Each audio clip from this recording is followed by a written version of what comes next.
नमस्कार, मेरा नाम मुकेश, आपका इस ऑनलाइन क्लास में स्वागत है। हमारी जवान नवोदय की क्लासें चल रही थी और इसमें अपने टॉपिक चल रहा है फैक्टर एंड मल्टीपल, गुणनखंड और गुणज। क्या है?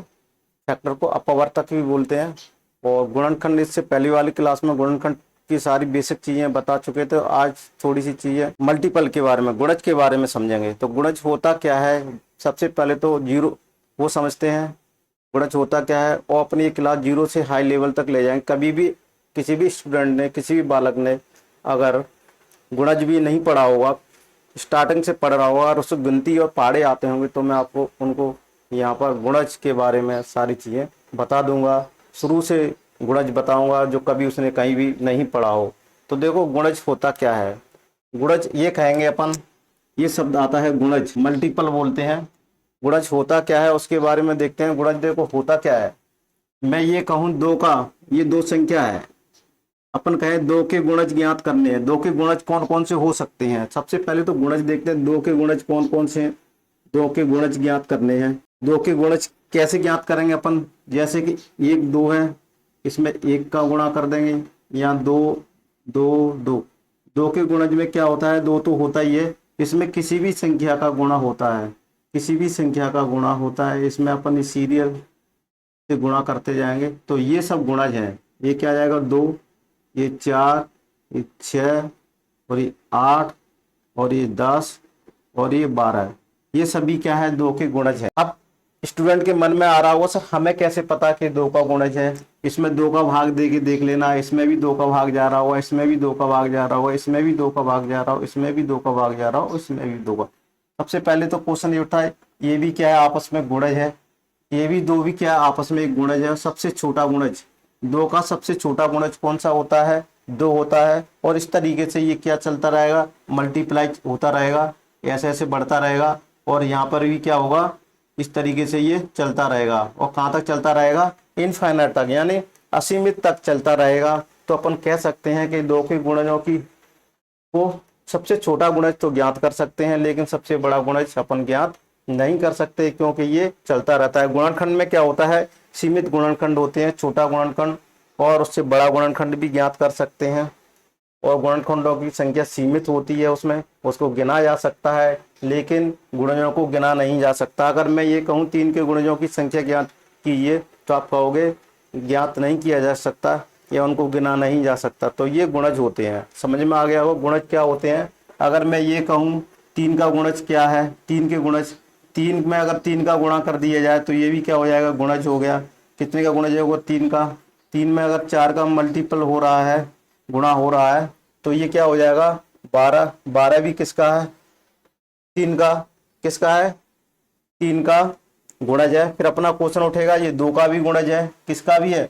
ये दो का भी गुणज है, यानी तीन का गुणज है ये, और ये दो का भी गुणज है। यानी कोई भी संख्या कितने ही संख्या के गुणज हो सकती है। इससे क्या आ जाएगा कि कोई भी संख्या दो की भी, वो संख्या दो की भी गुणज हो सकती है, तीन की भी हो सकती है, और छह की भी हो सकती है। तो ऐसे एक संख्या कितनी भी संख्या की गुणज हो सकती है। ये गुणज भी अपन देख सकते हैं, इस तरीके से ज्ञात कर सकते हैं। तो गुणजों, अब मैं आशा करता हूँ आपको ये गुणज समझ में आ रहा हूँ। कोई भी गुणजों की संख्या स्टार्टिंग तो यहाँ से होती है, सबसे छोटा गुणज दो हो गया, लेकिन बड़ा गुणज ज्ञात नहीं किया जा सकता है। कोई भी संख्या अगर ये गुणज प्राप्त हो रही है तो ये दो का भी गुणज होगा और तीन का भी गुणज होगा, और ये इससे ज्यादा भी गुणज हो सकते हैं। इसको अपन चार का भी गुणज बोल सकते हैं। तो इस तरीके से अपन इसको छह का भी गुणज बोल सकते हैं। यानी गुणज होता है उस संख्या के बराबर और बड़ा होता है हमेशा। गुणज क्या होता है? हमेशा उस संख्या से के बराबर होगा और बड़ा होगा। देखो दो का है, दो का गुणज ये दो मिल रहा है और इससे बड़े होंगे, लेकिन गुणनखंडों में क्या होता है? गुणनखंडों में उस संख्या, दी गई संख्या से सारे गुणनखंड उसके बराबर और छोटे होते हैं। गुणनखंडों की क्या खासियत रहती है? उसके गुणनखंड क्या होते हैं? फैक्टर के, या तो वो संख्या होती है स्वयं और उससे छोटे होते हैं, और एक और वो संख्या के बीच में और बराबर भी होते हैं गुणनखंड। और लेकिन मल्टीपल क्या होते हैं? वो संख्या होती है और उससे बड़े सारे मल्टीपल होते हैं। ये समझ में आया हो? अगर आपको ये मल्टीपल समझ में आ गया होगा तो अपन अब आगे बढ़ते हैं और मेन क्लास पे चलते हैं कि मल्टीपलों के बारे में आपने सीख लिया। हम मेन क्लासों पे चलते हैं, गुणज होते क्या हैं। अब आप इनको क्या करेंगे? अपन स्टेप बाय स्टेप समझेंगे। होता क्या है बेसिकली, यहाँ पर बोर्ड पर लिखा होगा, डेफिनेशंस भी लिखी होगी, उसको अपन बारीकी वार से एक एक करके समझते भी जाएंगे। तो गुणज समझ में आया होगा। गुणज होते क्या है? गुणज बेसिकली कुछ नहीं होता। गुणज एक, या ये कहें पाड़ा, पाड़े को गुणज कहते हैं। पाड़े को क्या बोलते हैं? पाड़े को गुणज बोलते हैं। जितने का पाड़ा हुआ यानी 3 का पाड़ा, 3 के पाड़े में, 3 के पाड़े में जितनी संख्या आ जाएंगी वो सब क्या हो जाएंगी? गुणज हो जाएंगी। क्या हो जाएंगी? गुणजों के बारे में हो गया। यानी कोई भी संख्या क्या होती है? गुणज कब कहलाती है? उसमें किसी भी संख्या का मल्टीप्लाई होगा। यानी पाड़े को भी क्या बोलते हैं? गुणज। यानी 2 का पाड़ा क्या होता है? 2, 4, 6, 8, 10 इस तरीके से बढ़ता जाएगा। यानी इसकी 2 की टेबल है। किसकी? 2 की टेबल है। यानी ये क्या? पाड़ा। सारे पाड़े भी क्या कहलाते हैं? मल्टीपल कहलाते हैं। सारे पाड़े क्या कहलाते हैं? मल्टीपल कहलाते हैं। ये समझ में आओगे। सारे सारे पाड़े क्या कहलाते हैं? मल्टीपल कहलाते हैं। ये समझ में आ गया हो।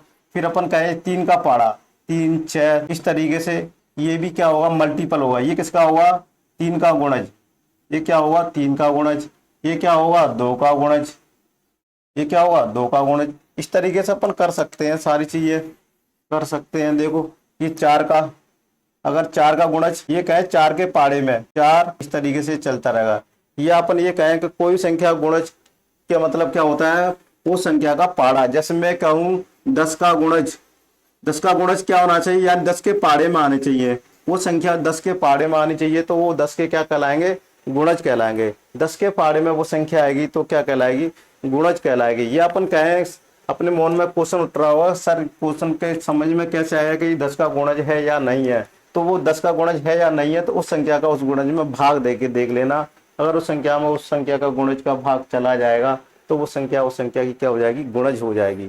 तो ये गुणज आपको समझ में आया होगा। गुण समझ में आ गया तो अपन आप चलते हैं आगे। देखो फैक्टर गुणनखंड, अब इसको इस विधि से समझेंगे अपन, और बोर्ड पर सारी चीजें साइड में चलती जाएंगी, तो अपन उनको देखते जाएंगे और उनको हिसाब से अपन बोर्ड पर समझाते जाएंगे। तो देखो ये क्या है? फैक्टर और गुणनखंड के बारे में समझेंगे, और सारी चीजें नोट्स आपको मिल जाएंगे। कहाँ पर? पीडीएफ फॉर्मेट में टेलीग्राम चैनल पर मिल जाएंगे। आप टेलीग्राम चैनल को ज्वाइन कर लीजिएगा, वहाँ सारी चीज़ें आपको मिल जाएंगी। देखो गुणनखंड और गुणज क्या है, मैंने कहा ना, मैं आपको अभी तो मैंने बेसिक चीज़ें पहली क्लास में समझाई थी। गुणनखंड, इसमें गुणज को भी बताया। अब इसमें प्रॉपर तरीके से अपनी क्लास चलेगी। ये जवाहर नवोदय विद्यालय के लिए फैक्टर और मल्टीपल्स को मैं पढ़ा रहा हूँ। आप चाहो तो बेसिकल सीटेट वगैरह, एमपीटेट वगैरह में भी इस चीज़ को सीख सकते हैं, जो जीरो लेवल से पढ़ रहे हैं। और इसमें मैं जीरो लेवल से हाई लेवल तक ले जाऊंगा। अगर आपको और डिटेल में चाहिए गुणनखंड और गुणज क्या होते हैं, गुणनखंड के बारे में और फैक्टर्स के बारे में, तो मेरी एसएससी की क्लास यूट्यूब चैनल पर अपलोड है। तो आपको अगर डिटेल में चाहिए तो आप फैक्टरों की संख्या, गुणनखंडों की संख्या एसएससी वाली क्लास में बहुत डिटेल में दी हुई है। और आपको एडवांस में पढ़ना है तो वहाँ पर भी सारी चीज़ें मिल जाएंगी। मैं यहाँ पर बेसिकली उन चीज़ों को ध्यान में रखता हूँ, नवोदय विद्यालय के बच्चे अभी छोटे हैं, उनको उसको ध्यान में रखते हुए ये सारी चीज़ें, छोटी चीज़ें से स्टार्टिंग करने जा रहा हूँ। या कहें अपन जीरो लेवल से उच्च लेवल की तरफ जा रहे हैं, जीरो से हाई लेवल की तरफ जा रहे हैं। और यहाँ पर हर चीज़ को, हर कंसेप्ट को, एक एक पॉइंट को मैं समझाता जाऊँगा, जिससे अपने कंसेप्ट भी क्लियर होते जाएंगे। तो देखो ये बोर्ड पर दिख रहा होगा गुणनखंड और गुणज क्या है। ये बायलैंग्वेज है, हिंदी और इंग्लिश दोनों में मैं बताऊंगा। देखो हिंदी और इंग्लिश में दोनों में इसलिए बताऊंगा, देखो ये हिंदी और इंग्लिश दोनों आप बोर्ड पर आ रहे हैं, आपको कोई दिक्कत भी नहीं होगी। पहले हिंदी समझ लेते, फिर इंग्लिश मीडियम वालों के लिए ये सारी चीज़ें आ जाएंगी। तो गुणनखंड और गुणज होते क्या हैं? गुणनखंड और गुणज की गणित में दो परस्पर संबंधित अवधारणा है। क्या अवधारणा है? ए इंटू बी बराबर सी। तो ए और बी सी के गुणनखंड है, जबकि सी ए और बी दोनों का गुणनखंड है। ये बोर्ड पर लिखा है ए इंटू बी इंटू सी। तो यहाँ पर क्या लिखा हुआ है? ए इंटू बी बराबर सी। और कोई संख्या किसी का मल्टीपल हो जाए, जैसे मैं ये कहूँ 4 इंटू 5 बराबर कितना आ जाएगा? 20। क्या आ जाएगा? 20 आ जाएगा। एग्जाम्पल दे गया, क्या आ जाएगा? 20 आ जाएगा। तो ये क्या कहेंगे अपन? ये क्या कहेंगे? देखो ये क्या कहलाएंगे अपन? ये क्या कहलाएगा? 20 का फैक्टर। क्या कहलाएगा? 20 का फैक्टर है। ये क्या है? 20 का फैक्टर, 20 का गुणनखंड। 20 के गुणनखंड कौन कौन से हैं? 4 व 5, यानी 4 एंड 5 है। क्या कह सकते हैं 20 के ये क्या है 4 5 फैक्टर है। फिर क्या कह सकते हैं अपन 4 का गुणज 20 है और 5 का गुणज भी 20 है, यानी मल्टीपल। गुणज को क्या बोलेंगे मल्टीपल, इंग्लिश मीडियम वालों के लिए। ये यहाँ से समझ में आया। मैंने उदाहरण को ऐसे समझाया, ये दिया है बोर्ड पे, इस तरीके से इसको समझाया कि इस तरीके से कैसे समझेंगे। कोई एक संख्या ले ली, इसको ए मान लेते हैं, बी मान लेते हैं, इसको सी मान लेते हैं। अब समझ में आ रहा होगा, इस तरीके से समझेंगे तो ये क्या कहलाएगा, ये जो संख्या कहलाएगी ये 20 के क्या कहलाएंगे गुणनखंड कहलाएंगे 4 5, और ये इसके मल्टीपल कहलाएंगे। 4 का मल्टीपल यानी क्या गुणज 20 होगा, 5 का भी गुणज क्या होगा 20 होगा। इस तरीके से अपन समझ सकते हैं। यहाँ तक कोई दिक्कत हो तो बताइए। ये समझ में आ रहा होगा कि 20 का मल्टीपल क्या होते हैं। ये सारी चीजें अपन को समझ में आ गई। इस तरीके से इनको करेंगे। आपको समझ में आ रहा होगा। नहीं समझ में आ रहा होगा तो देखो कोई भी संख्या ले लें, 6 × 7 ये क्या जाएगा 42। अब ये 42 है 42 है, 42 क्या कहलाएगा, ये इसका क्या कहलाएगा, ये इसका क्या कहलाएगा, ये जब एरो इधर जाएगा तो ये क्या कहलाएगा मल्टीपल। मल्टीपल है ये क्या है मल्टीपल है, ये मल्टीपल है, यानी क्या बोले गुणज। अगर मैं ये कहूं, अगर मैं कहूं ये 7 42 का, ऐसे ये क्या है गुणनखंड, ये गुणनखंड है और ये भी क्या है गुणनखंड है।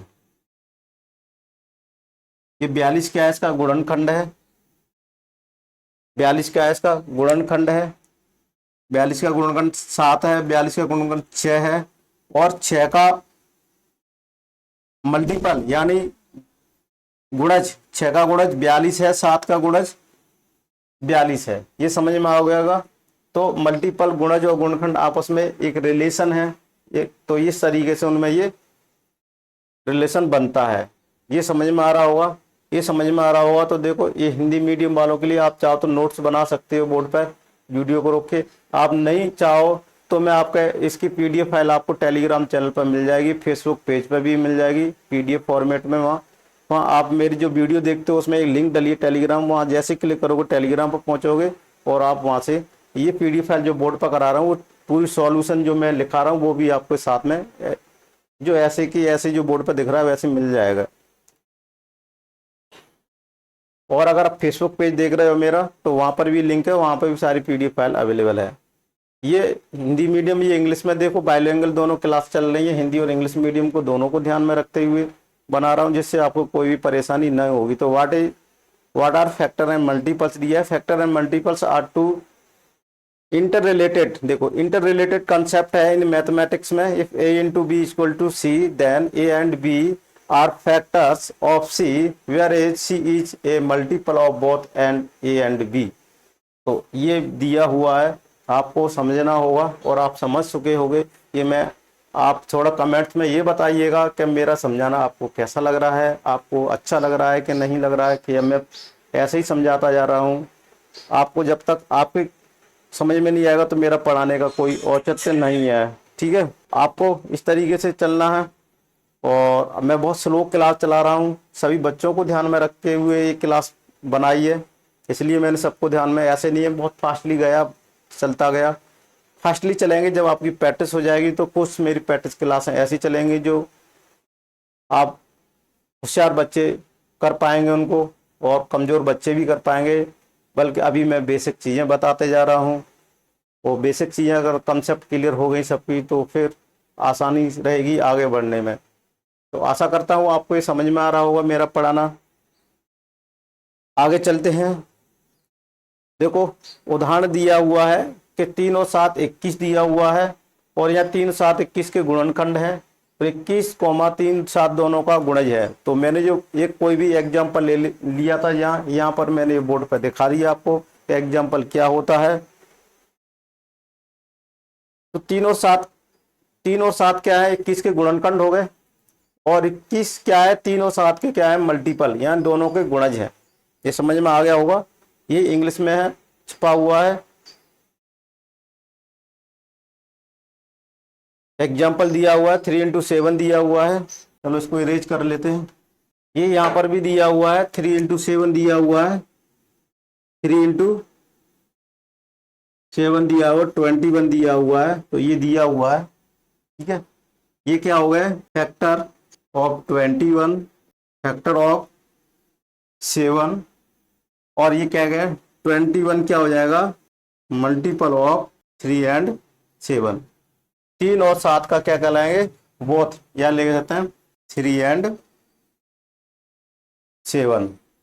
तो इस ये क्या कहलाएगा, मल्टीपल हो गया बोथ 3 और 7 का, क्या गया यहाँ पर 3 and 7 का क्या हो गया, ये मल्टीपल हो गया, और ये क्या फैक्टर हो गया। ये समझ में आ रहा है जो मैंने बताया, ये फैक्टर ऑफ 21 का हो गया, ये फैक्टर ऑफ 7 का हो गया, फैक्टर ऑफ 21, 7 का नहीं ये। ठीक है, फैक्टर ऑफ 21 का फैक्टर 7 है, 21 का फैक्टर 7 है, और ये क्या multiple of what 3 and 7। 3 and 7 what are क्या है, मल्टीपल है किसका, ऑफ 21 के। 21 के क्या, सॉरी 3 and 7 क्या है, मल्टीपल है किसका, 21। देखो 3 और 7 का मल्टीपल 21 है, समझ में आ रहा होगा। अब आगे बढ़ते हैं अपन इसी तरीके से गुणनखंड। अब ये तो अपना क्या हो गया, ये चीजें समझ में आ गई। अब गुणनखंड होता क्या है, गुणनखंड के बारे में पढ़ेंगे, और जो हिंदी में बोर्ड पे मैं दिखा रहा हूँ वो क्या है, गुणनखंड लिखा हुआ है उसके बारे में अपन समझते हैं। तो इरेज कर देते हैं, और बहुत स्लो स्लो मैं क्लास चलाऊंगा क्योंकि मैं 0 लेवल से हाई लेवल की तरफ जा रहा हूँ। गुणनखंड क्या है, परिभाषा भी लिखी है, आप नोट्स बनाने में इसलिए आसानी रहेगी। मैंने वो बेसिक पहली क्लास चलाई थी गुणनखंड की, उसमें मैंने बता दिया था कि आपको प्रॉपर तरीके से मैं क्लास चलाऊंगा, और प्रॉपर तरीके से क्लास चलाऊंगा जिससे आपको कोई दिक्कत नहीं होगी। और बाकायदा आप नोट्स बना सकते हैं, बाकायदा आपको डेफिनेशंस मिल जाएंगे आपको प्रॉपर तरीके से। और गुणनखंड वह संख्या है जो दी गई संख्या को बिना किसी शेष के पूर्णतः विभाजित करती है। जब कोई संख्या n b से विभाजित होती है तो हम कह सकते हैं कि b n का गुणनखंड है। उदाहरण के लिए 16 के गुणनखंड 1, 2, 4, 8 और 16 है, क्योंकि ये संख्या 16 से पूर्णतः विभाजित करती है तथा कोई शेष नहीं छोड़ती है। आपको समझ में आ गया होगा। कोई भी गुणनखंड की परिभाषा दी गई है और बहुत डिटेल में परिभाषा को समझाई गई है कि गुणनखंड वह संख्या है जो दी गई संख्या को बिना किसी शेष के पूर्णतः विभाजित। कोई संख्या ले लेते हैं, 8 संख्या है, मैं ये कहूँ वह संख्या जो किसी संख्या के दी गई संख्या से विभाजित करती है। मैं ये कहूँ कोई एक संख्या 2 ले लेती है, ये क्या है, ये क्या 8 का गुणनखंड क्या है 2। जब कब कहलाएंगे, 2 में 8 का क्या चला जाएगा, 8 में पूरा भाग चला जाएगा 2 का, और यहाँ पर 0 शेषफल बचेगा, 0 शेषफल बचेगा, तभी इसको क्या कहलाएंगे अपन, गुणनखंड कहलाएगा। तभी ये गुणनखंड कहलाएगा, तभी ये गुणनखंड फैक्टर कहलाएगा। ये कब कहलाएगा, जब रिमाइंडर 0 बचेगा, जब रिमाइंडर 0 होगा, आफ्टर दैट ये क्या कहलाएगा, गुणनखंड फैक्टर कहलाएगा। किसका, 8 का फैक्टर कहलाएगा। 8 का फैक्टर कब कहलाएगा, कंडीशन है जब 2 का भाग देने पर, इसमें 2 का भाग देने पर शेष पर 0 बचता है तो वो संख्या कहलाएगी। यानी हम कह सकते हैं कि b, क्या कह सकते हैं, b यानी 8, क्या कह सकते हैं, क्या कहते हैं b यानी n 2 का गुणनखंड है। यानी b क्या है, 2 का गुणनखंड है, कह सकते हैं। जब कोई संख्या n, यानी n क्या है, ये है b से डिवाइड है, ये b है मान लेते हैं। जब कोई संख्या n यानी 8 ले लेते हैं, b से डिवाइड है पूरी तरह से, b से विभाज्य होती है, तो हम कह सकते हैं b, तब हम कह सकते हैं 2n का क्या है, गुणनखंड है, 2n का गुणनखंड है। ये लैंग्वेज में बता रहे हैं। ठीक है, थोड़ा सा ये क्वेश्चन के नीचे लिख रहा हूँ, थोड़ा सा ऊपर क्वेश्चन दिख रहा है इसलिए थोड़ी सी आप समझ में आ गया होगा। यानी 8 कोई संख्या कोई भी संख्या ले लेते हैं अपन, 20 कोई भी संख्या ले लेते हैं, ये n हो जाएगी। अब मैं ये कहूँ इसमें किसका भाग चला जाएगा, 2 का भाग चला जाएगा, तो ये संख्या b है। तो अपन क्या कहेंगे कि कोई भी संख्या अगर n से इसमें 2 के इसमें भाग चला जाएगा तो अपन कह सकते हैं, क्या कह सकते हैं कि n b से विभाज्य होती है, तो हम कह सकते हैं b n का गुणनखंड है, b n का गुणनखंड है। यानी 2 20 का गुणनखंड है, 2 20 का गुणनखंड कब है? जब इसमें n में b का भाग देंगे n में b का भाग देंगे और रिमाइंडर कितना बचना चाहिए? रिमाइंडर 0 बचना चाहिए। तब ये क्या कहलाएगा? ये n का क्या कहलाएगा? फैक्टर कहलाएगा। ये क्या कहलाएगा? n का फैक्टर कहलाएगा। ये समझ में आ रहा होगा? फैक्टर कहलाएगा। आपको बोर्ड में सारे एग्जाम्पल देवी दिए हैं कि 16 के गुणनखंड दिए हुए हैं। क्या दिए हुए हैं? 16 के गुणनखंड के बारे में एग्जाम्पल दिए हुआ है, बहुत अच्छा दिया हुआ है, आपको सटीक बोर्ड पर दिया हुआ है कि 16 के गुणनखंड कितने होते हैं। यहाँ पर दिए हुए हैं 1 2 3 4 5 गुणनखंड होते हैं, यानी 16 के गुणनखंड दिए हुए। यहाँ 16 दिया हुआ है और उसके गुणनखंड कितना दिया है? 1 होता है, 2 होता है, 4 होता है, 8 होता है और 16 होता है। मैंने कहा था कि गुणनखंडों की संख्या क्या होती है? सीमित होती है, इसको गिना जा सकता है। जबकि अगर मैं ये कहूँ कि 16 का मल्टीपल ज्ञात करो और मल्टीपलों की संख्या ज्ञात करो, तो 16 के मल्टीपलों की संख्या ज्ञात नहीं की जा सकती। वो असीमित हो सकते हैं, इनफाइनाइट हो सकते हैं। लेकिन 16 का फैक्टर या गुणनखंड अपन कहेंगे कि 16 का गुणनखंड हमेशा सीमित संख्या में होता है, उसको गिना जा सकता है और हमेशा उसके गुणनखंड 1 और 16 के बीच की संख्याएं ही होंगी। 1 और 16 के बीच की संख्याएं ही होंगी, या अपन कहेंगे 16 जो उसके गुणनखंड आएंगे वो 1 से बड़े आएंगे और 16 से छोटे आएंगे। ये भी है। हमेशा मल्टीपल यानी गुणज क्या कहेंगे? हमेशा गुणज 16 से बड़े आएंगे, 16 के बराबर भी रहते हैं और बड़े आएंगे। हमेशा क्या आएंगे? गुणज क्या आते हैं? जो संख्या दी होती है उससे हमेशा बड़े आते जाते हैं और असीमित संख्या तक। अगर कोई क्वेश्चन ऐसे पूछे कि गुणनखंडों की संख्या सीमित होती है, असीमित होती है, तो अपना क्वेश्चन होगा गुणनखंडों की संख्या सीमित होती है। फिर अगर क्वेश्चन ये पूछा जाए क्या मल्टीपलों की संख्या असीमित होती है, सीमित होती है, तो अपन कह सकते हैं असीमित हो सकती है, ज्ञात नहीं किया जा सकता। मल्टीपल यानी क्या है? गुणजों की संख्या ज्ञात नहीं की जा सकती, फैक्टरों की संख्या, गुणनखंडों की संख्या ज्ञात की जा सकती है। तो ये आपको ध्यान रखना होगा। तो ये है, ये फैक्टर का मतलब होता है इसमें इसका भी भाग जाना चाहिए, 2 का भी 16 में पूरा भाग जाना चाहिए, 4 का भी पूरा भाग जाना चाहिए, 8 का भी पूरा भाग जाना चाहिए, 16 का भी पूरा भाग जाना चाहिए। पूरा का पूरा ही भाग चला जाएगा, यानी इसमें भाग देने पर शेषफल 0 बचेगा। तभी ये संख्या 1 2 4 क्या कहलाएंगे? इसके गुणनखंड कहलाएंगे। क्या कहलाएंगे? गुणनखंड कहलाएंगे। जैसे बोर्ड पर करा के भी एक एक करके भाग भी दे के बताया गया है कि किसके बताया है? 16 में 1 का भी भाग बताया है, तो यहाँ 0 रिमाइंडर बचेगा। ठीक है, 16 वाल गया तो ये उस तरीके से ये सारे भाग दे के बताए गए हैं। 16 में किसका भाग दिया गया है? 2 का भी भाग दिया गया है, तो यहाँ पर 0 शेषफल बचा हुआ है। ये सारे बोर्ड पर करके बताए गए हैं। ये सारे मैंने एग्जाम्पल बोर्ड पर टाइप किए हुए दिख रहा है आपको, तो कोई दिक्कत भी नहीं है।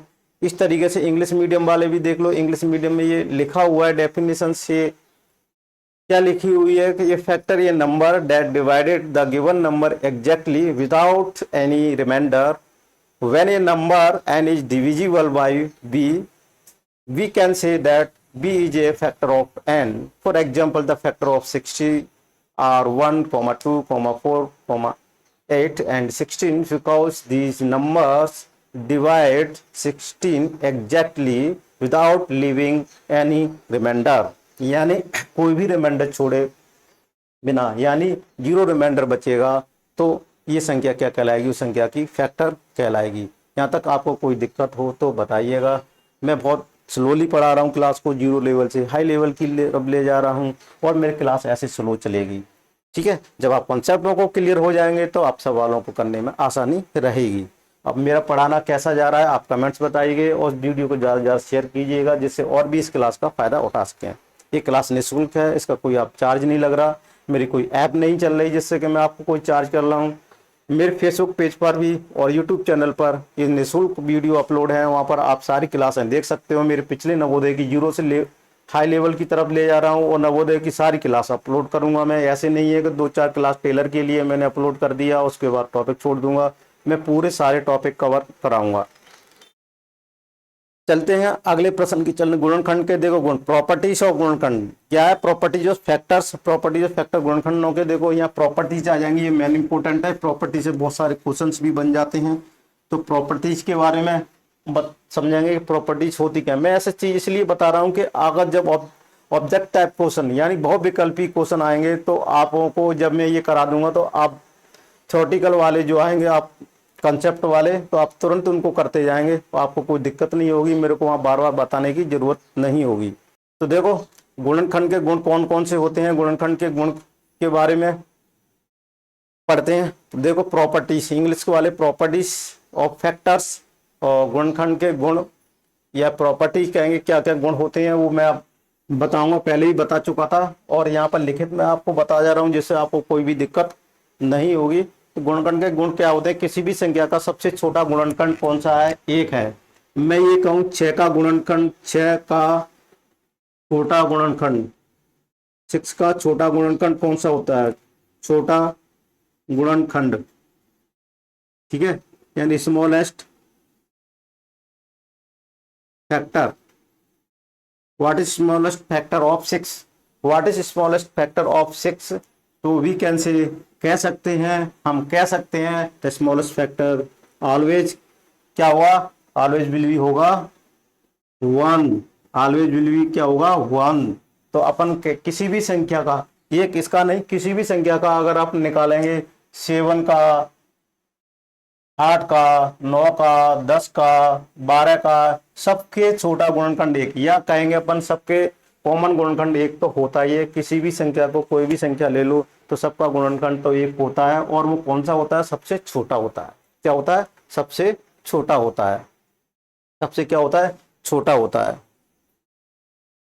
समझ में आ गया होगा कि किसी भी संख्या का सबसे छोटा गुणनखंड क्या होता है, 1। ये हमेशा जनरलाइज रूल हो गया कि किसी भी संख्या का गुणनखंड क्या होता है, क्या होता है, 1 is the smallest factor of any number, any number होता है। तो ये आपको समझ में आ गया होगा। अब देखते हैं दूसरे पॉइंट की तरफ, देखते हैं, इसको इरेज कर देते हैं। तो ये प्रॉपर्टी है, और ध्यान रखना ये प्रॉपर्टी हमेशा आपके लिए, जब तक मैथ में कोई भी कंपटीशन की तैयारी करोगे आप भविष्य में, ये सारी वहां पर आपको काम आएंगे। एसएससी की तैयारी, MP TET, C TET, UP TET, REET, कहीं भी आप जाओगे तो ये सारी चीजें टीचर वो पढ़ाएंगे। आप चाहे तो ये class REET, MP TET, UP TET वाले भी इस क्लास को पढ़ सकते हैं, क्योंकि बेसिक चीज़ें पढ़ा रहा हूँ। बेसिक चीज़ तो हर कोई टीचर पढ़ाता है, आप कहीं भी चले जाइए स्टार्टिंग ऐसे ही करेगा। मैं आप छोटे बच्चों के लिए क्लास बना रहा हूँ, नवोदय के लिए, तो मैं थोड़ी बारीकी से पढ़ा रहा हूँ।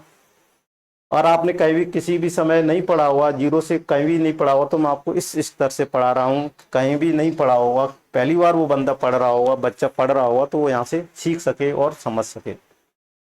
किसी भी स्वयं किसी भी संख्या का सबसे बड़ा गुणनखंड होती है, संख्या स्वयं किसी भी संख्या का सबसे बड़ा गुणनखंड होती है। दूसरा पॉइंट में क्या कह रहा है, कोई भी संख्या किसी स्वयं की क्या होती है, गुणनखंड होती है। मैं ये कहूँ 16 के गुणनखंड कौन कौन से थे अपने, 60 के गुणनखंड 1 था, 2 4 था, 8 था और 16 था। तो ये तो छोटा स्मॉलेस्ट क्या हो गया, स्मॉलेस्ट फैक्टर हो गया। एक तो किसी भी संख्या का स्मॉलेस्ट फैक्टर होता है, और ये क्या होता है, सबसे बिगेस्ट होता है। क्या होता है, ये सबसे ग्रेटेस्ट हो गया। क्या हो गया, ग्रेटेस्ट फैक्टर क्या होता है, ग्रेटेस्ट फैक्टर वो होता है स्वयं संख्या का होता है। मैं ये कहूँ किसी भी संख्या का 18 का सबसे बड़ा गुणनखंड क्या होता है, तो वो स्वयं संख्या ही होती है। मैं कहूँ 20 का सबसे बड़ा गुणनखंड कौन सा है, तो वो स्वयं ही संख्या होती है, यानी 20 ही होगी। मैं कहूँ 22, मैं कहूँ 40 का सबसे बड़ा फैक्टर कौन सा होता है, तो सबसे बड़ा गुणनखंड 40 ही होगा। 50 का सबसे बड़ा गुणनखंड 50 होगा। वो संख्या स्वयं ही होगी, स्वयं संख्या होगी, स्वयं संख्या ही बड़ा गुणनखंड कहलाती है, गुणनखंड कहलाती है, ठीक है। यानी इट्स सेल्फ नंबर और कॉल्ड द फैक्टर्स। समझ में आ गया, स्वयं संख्या ही सबसे बड़ा बिगेस्ट फैक्टर कहलाता है। ये आपको समझ में आ गया। कोई भी संख्या ले लो आप, 105, 1000, 2000, वो स्वयं संख्या ही उसका बड़ा गुणनखंड कहलाएगी, वो उसका स्वयं की संख्या ही बड़ा गुणनखंड कहलाएगी। आपको बच्चों समझ में आ रहा होगा कि अगर कोई भी संख्या दी जाए, आंख मीच के अगर ऐसा पूछा जाए कि इस संख्या का सबसे स्मॉलेस्ट फैक्टर तो 1 होता है, किसी भी संख्या का ले लो, तो ये तो स्मॉलेस्ट फैक्टर हो गया, सबसे छोटा, यानी छोटा गुणनखंड हो गया। क्या है, छोटा गुणनखंड हो गया, ये बड़ा गुणनखंड हो गया। ये क्या होगा, बड़ा गुणनखंड, यानी स्वयं संख्या ही बड़ा गुणनखंड होती है और एक उसका छोटा गुणनखंड होती है। और जो बीच की संख्या होती है गुणनखंड ये बीच के होते हैं वो सब छोटे होते हैं। ये पॉइंट आपको समझ में आ गया होगा, ये पॉइंट समझ में आ गया होगा। इंग्लिश मीडियम वाले भी समझ लो, the number itself is the greatest factor of any number, ये आ गया होगा। आप देखते हैं तीसरे पॉइंट की तरफ जाते हैं। किसी संख्या का गुणनखंड सदैव उस संख्या से छोटा या बराबर होता है। किसी संख्या का गुणनखंड सदैव उस संख्या से छोटा या बराबर होता है। तो मैं ये भी बता चुका था कि कोई भी गुणनखंड किसी संख्या से बराबर या छोटा होता है। तो देखो 16 इसके बराबर हो गया, यानी 16 जो गुणनखंड है इसके बराबर 16 है, और सारे गुणनखंड इससे क्या है, छोटे हैं। ये तो बराबर है, और 16 क्या है, इससे बड़ा है 8 से। यहाँ पर लिख लेते हैं, देखो 16 बराबर, यहाँ भी दिख रहा होगा, यहाँ देख, चलो यहाँ पर दिख रहा होगा, देखो 16 बराबर 16 बराबर 8, 16 बड़ा है किससे, 4 से, 16 बड़ा है 2 से, और 16 बड़ा है 1 से।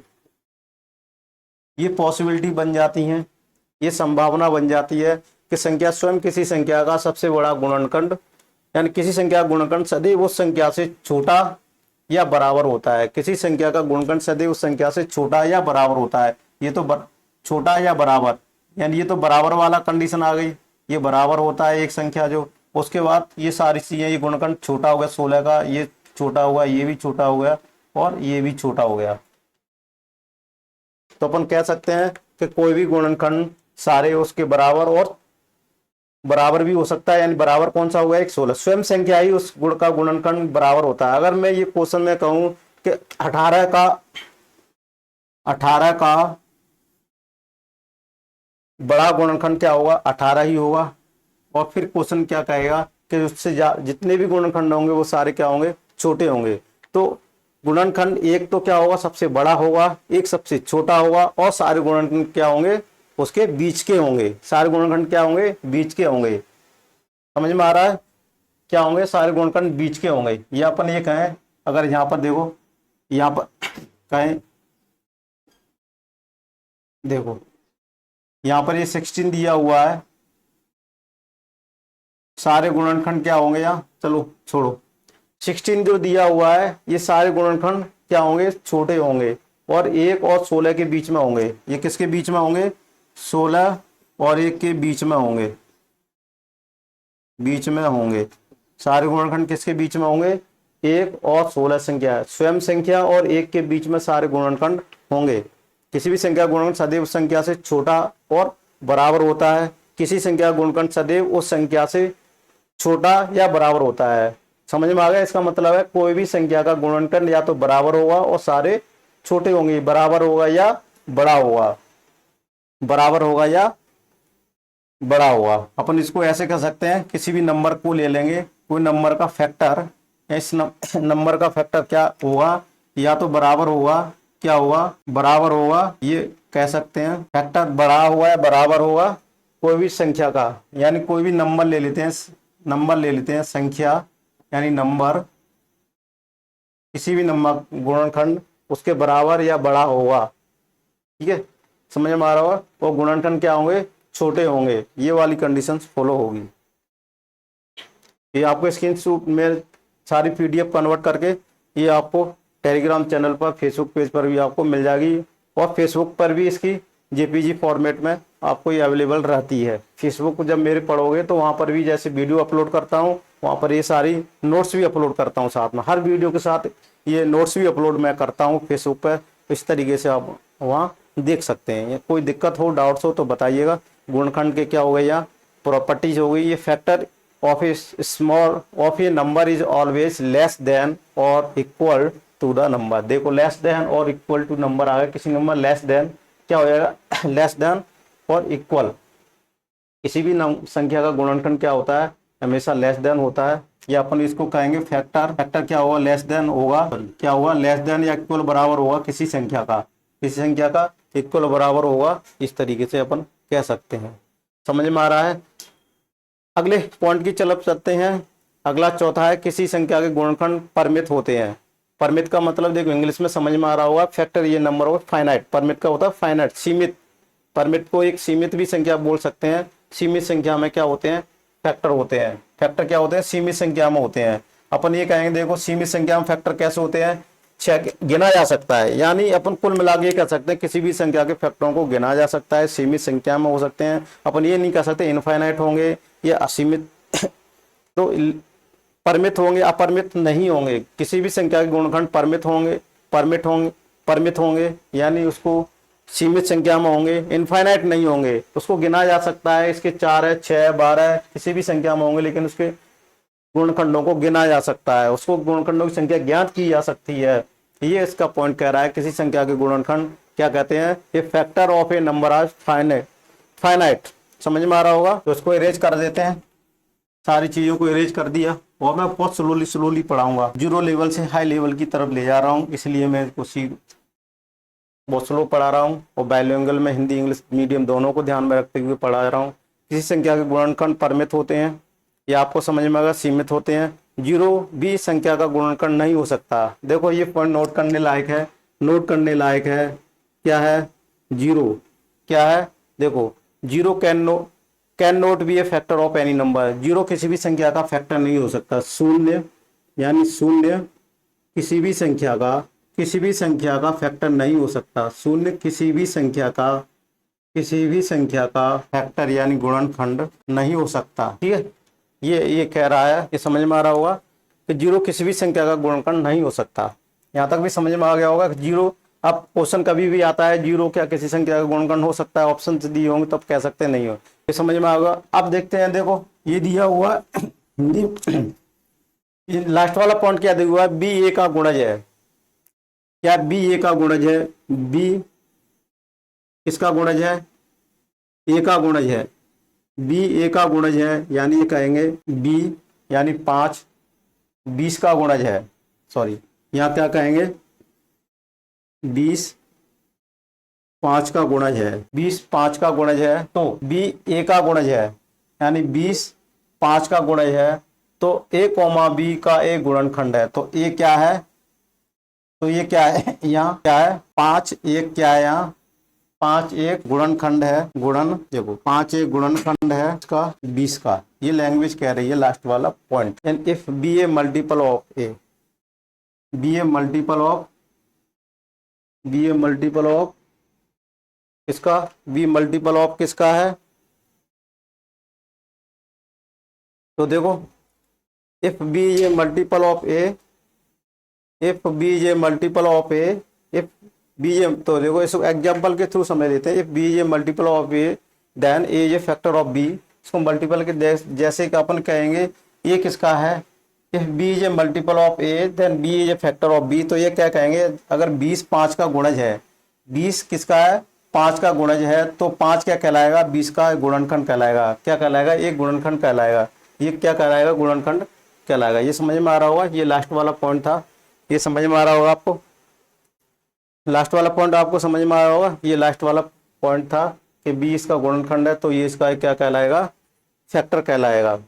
ठीक है, समझ में आ गया। जैसे कि मैं ये कहूँ 8 का गुणनखंड क्या है, 1 2 है, 8 का गुणनखंड 2 है, तो ये 2 क्या कहलाएगा, यानी 2 का गुणज 8 है, ये कहलाएगा। ये लास्ट वाला पॉइंट ये कह रहा है, ये कहलाएगा 8 का गुणनखंड, 8 का एक गुणनखंड। यहाँ क्या करेंगे, 8 का एक गुणनखंड, तो और भी हो सकते हैं, लेकिन 8 का एक गुणनखंड 2 है, तो ये 2 क्या कहलाएगा, 2 का मल्टीपल क्या कहलाएगा, 8 कहलाएगा। 2 का गुणज क्या कहलाएगा, 8। 2 का गुणज 8 है, तो 2 का गुणज क्या है, एक 8 है। यहाँ 2 का गुणज एक 8 कहलाएगा। क्या कहलाएगा, 2 का गुणज 8 कहलाएगा, 8 का गुणनखंड 2 कहलाएगा। यहाँ इस तरीके से है, समझ में आ रहा होगा, इस तरीके से अपन कह सकते हैं। ठीक है, बी ए का गुणज है तो ये बी का गुणनखंड है, ये यहाँ से इस तरीके से समझ सकते हैं अपन। यहाँ तक कोई दिक्कत हो तो बताइएगा। तो गुणनखंड के ये सारी प्रॉपर्टीज थी, गुणनखंड के गुणधर्म थे, अपन ने पढ़ा और बहुत डिटेल में एक एक पॉइंट को विस्तार से एक्सप्लेन किया, विस्तार से उनको समझा, एग्जाम्पल उदाहरण दे दे के समझा, जिससे आपको रटना ना पड़े। मैं किसी भी शिक्षा को जो क्वेश्चन कराता हूँ कंसेप्ट को, मैं रटाने वाली चीज़ नहीं, मैं कॉन्सेप्ट अगर क्लियर हो गए तो आपको वो हमेशा के लिए याद रह जाएंगे, ना कि वो रटाने का मेरा काम है। मैं पहले कॉन्सेप्ट क्लियर होने चाहिए, उसके बाद सारी चीज़ें अपने आप होती जाएंगी। कॉन्सेप्ट क्लियर कराते जा रहा हूँ और आपको कॉन्सेप्ट में पता ही होगा कि मैं किस तरीके से आपको ये सारी चीज़ें बताता जा रहा हूँ। बहुत डीपली, बहुत बारीकी से सारे पॉइंटों को क्लियर किया है और आशा करता हूँ आपको ये सारी चीज़ें समझ में आई होंगी। अगर आपको नहीं समझ में आई हो तो कमेंट्स में ज़रूर कीजिएगा, जिससे मैं अपने आप में चेंजेस लाऊंगा, मॉडिफाई करूंगा, अपडेट करूंगा। अपडेट ही सब कुछ है, अपडेट जो रहेगा वो चल पाएगा। ये सारे गुणनखंड हो गए, अब गुणज क्या है ये सारी चीज़ों पे अपन चलेंगे। तो ये जो मैं क्लास चला रहा हूँ बेसिकली वो वहाँ पर थ्योरेटिकल में समझा दिया था क्या होता है। अब यहाँ पर बाकायदा आपको डेफिनेशंस मिलेंगी बोर्ड पर और परिभाषाएं मिलेंगी, जो उससे आप नोट्स भी बना सकते हैं, हमेशा के लिए नोट्स बना सकते हैं। और आपको एग्जाम्पल दे दे के मैं सारी चीज़ें बताता जा रहा हूँ, जिससे आपको कोई भी दिक्कत नहीं होगी। ठीक है ना, कोई दिक्कत है यहाँ? गुणज क्या है? गुणज क्या है ये समझ में आ रहा हो। किसी संख्या का गुणज वह संख्या होती है जो दी गई संख्या को किसी पूर्णांक से गुणा करने पर प्राप्त होती है। गुणज क्या है? मल्टीपल क्या है? what are multiples? Say multiple of a number is the number obtained when the given number is multiplied with an integers। तो क्या है? पूर्णांक से गुणा करने पर प्राप्त होती है। किसी संख्या का गुणज वह संख्या होती है जो दी गई संख्या को किसी पूर्णांक से, इंटीजर्स से, पूर्णांक से गुणा करने पर प्राप्त होती है। यहाँ गुणज तो किसी संख्या का गुणज वह संख्या होती है जो दी गई संख्या को किसी भी पूर्णांक संख्या से क्या कर देते हैं, गुणा कर देते हैं, तो वो गुणज कहलाती है। जैसे भी कोई भी संख्या ले लेते हैं एक, और इसको मैं अगर क्या कहूँ 50 से गुणा कर दिया जाए, 50 से गुणा कर दिया जाए तो ये कितना आ जाएगा 2 × 50, ये कितना आ जाएगा 100 आ जाएगा। तो 100 क्या होगा? 2 का गुणज होगा। 2 का क्या होगा?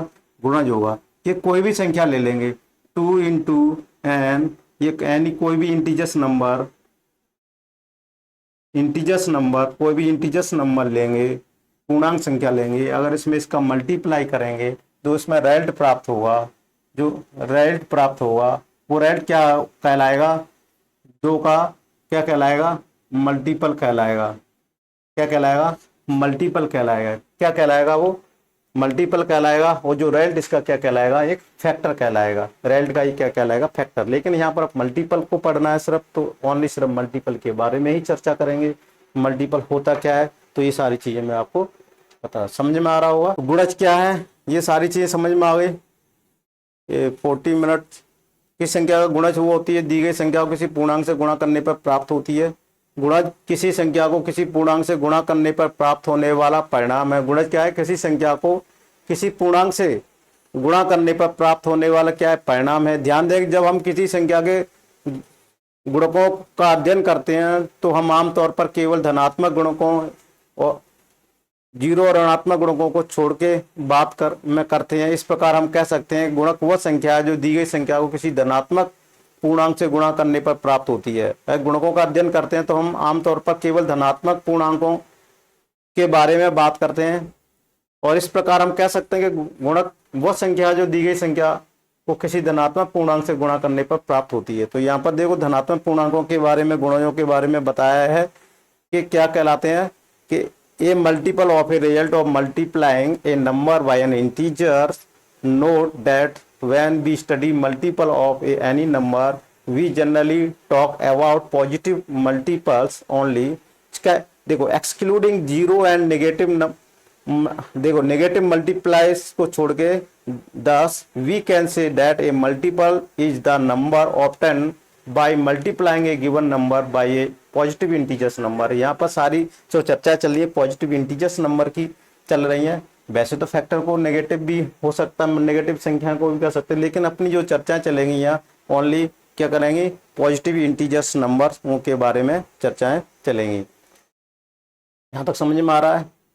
समझ में आ गया गुणज क्या होता है, ये समझ में आ गया। तो ये सारी चीजें गुणजों के बारे में भी समझ में आ गया। अब आगे चल के क्या था, उदाहरण के लिए 5 के गुणज ले लेते हैं और संख्या 5 को पूर्णांक, देखो यहाँ पूर्णांक संख्या ली गई है, क्या ली गई है, पूर्ण संख्या है, क्या लगी है, पूर्ण संख्या ली गई है।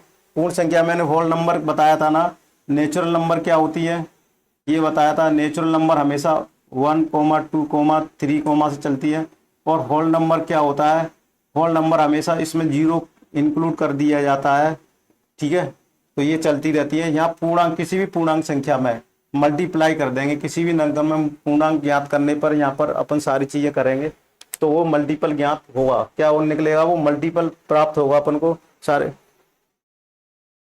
ठीक है। होल नंबर यानी होल नंबर सारे पूर्ण संख्याओं को, इसमें क्या दिया हुआ है, संख्या 5 को पूर्ण अंक। अपनी जो डेफिनेशन दी थी ये सारी चीजें क्या करेंगे अपन, यहाँ पॉजिटिव इंटीजर्स नंबरों के बारे में पढ़ेंगे।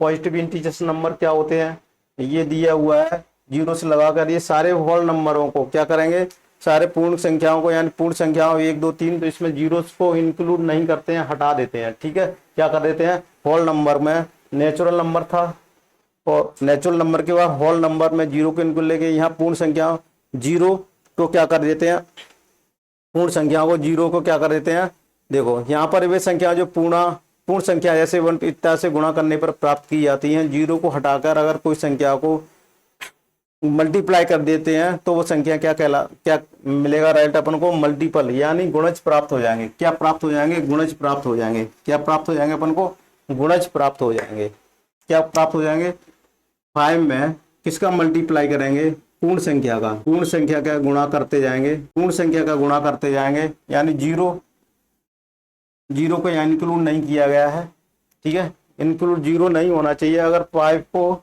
0 से गुणा कर दिया जाए तो ये 0 आ जाएगा। तो यहाँ पर देखो क्या पूर्ण संख्या लेंगे, पूर्ण संख्याओं में 0 से लगाकर कुछ भी संख्या आ जाती है और 0 भी आ जाता है। 0 भी एक संख्या को क्या मानते हैं, गुणज भी मानते हैं। 0 को भी किस संख्या का क्या मानते हैं, यहाँ पर गुणज मानते हैं, ठीक है। तो यहाँ पर देखो पूर्ण संख्या का अगर इसमें मल्टीप्लाई करते जाएंगे तो ये सारी संख्या क्या प्राप्त हो जाएंगी, अपन को क्या प्राप्त हो जाएंगी, 5 को, देखो 5 को अगर इंटू ये होल नंबर से अगर मल्टीप्लाई करते जाएंगे तो ये सारे रिजल्ट में क्या प्राप्त हो जाएगा, मल्टीपल होगा। यहाँ क्या प्राप्त हो जाएगा, मल्टीपल प्राप्त हो जाएंगे। ये सारी चीजें क्या प्राप्त हो जाएंगी, मल्टीपल प्राप्त हो जाएंगी। देखो एग्जांपल दिया है मल्टीपल ऑफ 5 को कैसे ज्ञात करेंगे, 5 10 15, because this number can be obtained by multiplying 5 with the whole number 1 2 3 4 and so on. We can find the multiples of a number is the multiplication table, जिसको टाइम्स टेबल टेक ये लोग देखते हैं अपन, और ये टेबल भी देखते हैं अपन, ठीक है। तो देखो सबसे पहले तो ये देखते हैं, क्योंकि ये संख्या 5 को पूर्ण संख्याओं से आदि से गुणा करते जाएंगे और ये प्राप्त करते जाएंगे। जैसे 5 है, 5 × 1, 5 × 2, 5 × 3, इस तरीके से गुणा करते जाएंगे तो ये रिजल्ट में क्या प्राप्त हो जाएंगे, ये सब जो रिजल्ट प्राप्त होगा ना, यहाँ मल्टीपल प्राप्त होगा। यहाँ पर क्या प्राप्त होगा, गुणज प्राप्त होगा। यहाँ पर जो रिजल्ट प्राप्त होगा ये सारे गुणज प्राप्त होंगे। क्या प्राप्त होंगे, गुणज प्राप्त होंगे। आपको समझ में आ रहा होगा। अब ये अपनी टेबल देख लेते हैं, एक 5 की ये जो टेबल दी हुई है ये सब क्या है, गुणज है।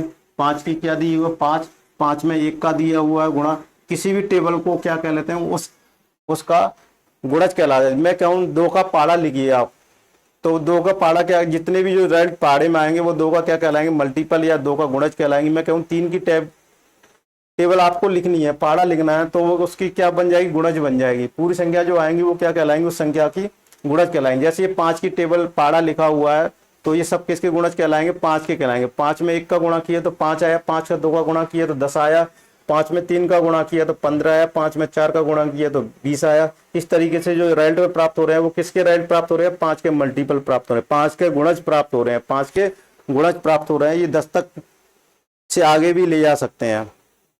अब गुणजों के गुणधर्म भी होते हैं, वो आप सब चीजें देख लेते हैं। गुणधर्म क्या प्रॉपर्टीज होती हैं, देखो ये प्रॉपर्टीज ऑफ मल्टीपल्स की प्रॉपर्टीज क्या होती है, infinitely many multiples of any number. Infinitely यानी इनफाइनाइटली माने होते हैं अनंत, जिसको गिना नहीं जा सकता, इनफाइनाइटली अनंत होते हैं। Infinitely many multiples of any number, नंबरों के मल्टीपल। जैसे मैं ये कहूँ 5 × 1, 5 × 2, 5 × 3, तो यहाँ पर 5 ऐसे ऐसे इसको करते जाएंगे और इसको ऐसे ऐसे बढ़ते जाएंगे, तो बढ़ते जाएंगे तो यहाँ पर क्या असीमित क्या मिलेगा, यहाँ पर असीम इनफाइनाइट रिजल्ट मिलेगा। तो अपन कह सकते हैं किसी भी संख्या के अनंत गुणज होते हैं। क्या हो सकते हैं, अनंत गुणज होते हैं। यानी ये कभी क्वेश्चन उठा है 5 के गुणजों की संख्या बताइए, 5 के गुणजों की संख्या बताइए, क्या कहेंगे, find out the multiple of 5, number of 5, यानी मल्टीपलों की संख्या बताइए। तो अपन कह सकते हैं इनफाइनाइट होगी, गिना नहीं जा सकता। ज्ञात नहीं किया जा सकता है। ये कह सकते हैं कि किसी भी गुणजों के अगर संख्या ज्ञात की जाए न कि कितनी संख्या होगी गुणजों की, तो अपन क्या कहेंगे अपन कुछ ज्ञात नहीं किया सकती, अनंत हो सकते हैं, असीमित हो सकते हैं। तो ये आया। अब देखते हैं दूसरे पॉइंट की तरफ चलते हैं। गुणज सदैव दी गई संख्या से बड़ा या उसके बराबर होता है। तो ये तो मैं बता चुका था, गुणज क्या होता है, किसी भी संख्या से बड़ा, किसी भी संख्या से बड़ा और बराबर हो सकता है। देखो सबसे पहला गुणज क्या होता है, 5। तो ये किसके 5 के गुणज की टेबल है। तो ये देखो इसके बराबर भी हो सकता है और बराबर भी हो सकता है, यानी 5 बराबर भी हो गया 5 के, यानी ये कहें 5 के जितने भी गुणज होंगे वो बराबर है, बड़ा है, और ये गुणज इस तरीके से अपन को गुणज प्राप्त होंगे। 5 के कैसे गुणज होंगे, 5 से बड़े होंगे, बराबर भी होगा। एक तो बराबर है 5 मिल गया, स्टार्टिंग वाला जो गुण 1 से मल्टीप्लाई होगा वो 5 के बराबर होगा, और जितने भी मल्टीप्लाई होंगे करते जाएंगे ये सब किससे प्राप्त हो जाएंगे, बड़े प्राप्त हो जाएंगे। यानी देखो 10, 15 और यहाँ 4 कर देंगे तो ये 20। इस तरीके से ये क्या बड़े होते जा रहे हैं। तो गुणज सदैव ऑलवेज क्या होता है, दी गई संख्या से बड़ा उसके बराबर होता है। क्या है, ये multiple is always greater than और equal to the given number. जो गिवन नंबर दिया गया है वो संख्या के बराबर और बड़ा होते हैं। गुणज क्या होता है, वो संख्या दी गई संख्या के बराबर भी हो सकता है और से बड़े होते हैं। यानी सारे गुणज क्या होते हैं, उस संख्या के क्या होते हैं, ग्रेटर देन और इक्वल टू। क्या होता है, ग्रेटर देन और इक्वल टू। ये क्या है, ग्रेटर देन और इक्वल टू, ग्रेटर देन और इक्वल टू होते हैं। ठीक है, यानी 5 का बड़ा है, बराबर है गुणज, इस तरीके कंडीशन को वो फॉलो करेंगे। ये समझ में आ गया होगा, ये पॉइंट समझ में आएगा। किसी गुणज दी गई संख्या से बड़ा है उसके बराबर होता है। मैं सारे कंसेप्टों को इसलिए कराता जा रहा हूँ जिससे आपको कोई दिक्कत। अब आता है कौन सा, every number is a multiple of 1। Every number of multiple, यहाँ पर देख क्या दिया हुआ, प्रत्येक संख्या 1 का गुणज होती है। प्रत्येक संख्या 1 का गुणज होती है। 5 × 1, 6 × 1, 7 × 1। तो प्रत्येक संख्या 1 का क्या होती है, गुणज होती है। प्रत्येक संख्या क्या होती है, एवरी नंबर क्या होती है, प्रत्येक का गुणज होती है। क्या होती है, 1।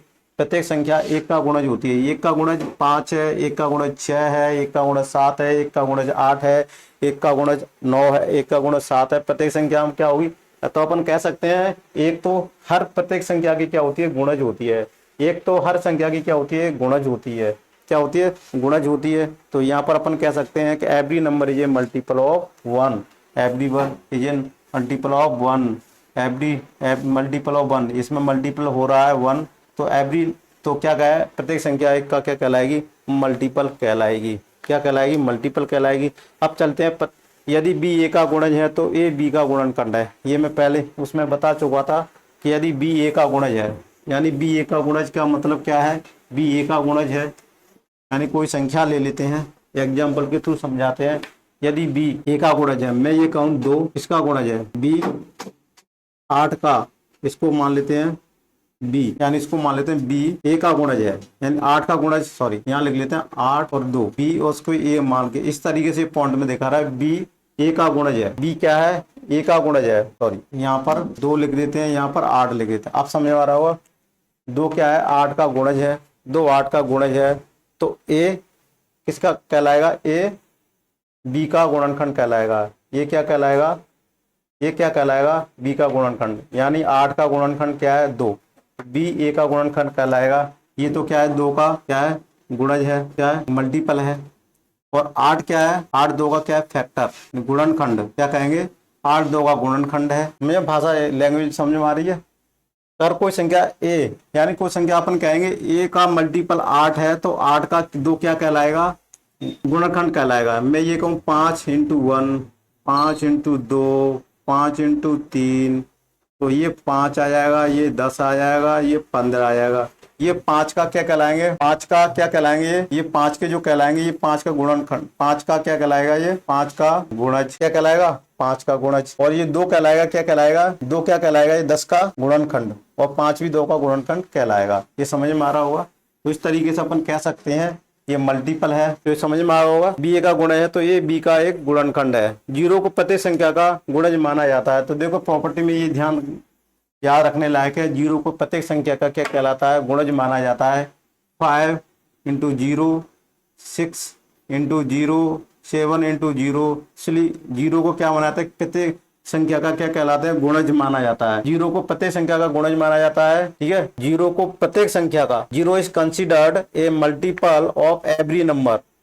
तो यहाँ पर देखो 0 इज कंसिडर्ड, 0 को प्रत्येक संख्या का यानी 5 का गुणज, प्रत्येक संख्या का गुणज माना जाता है।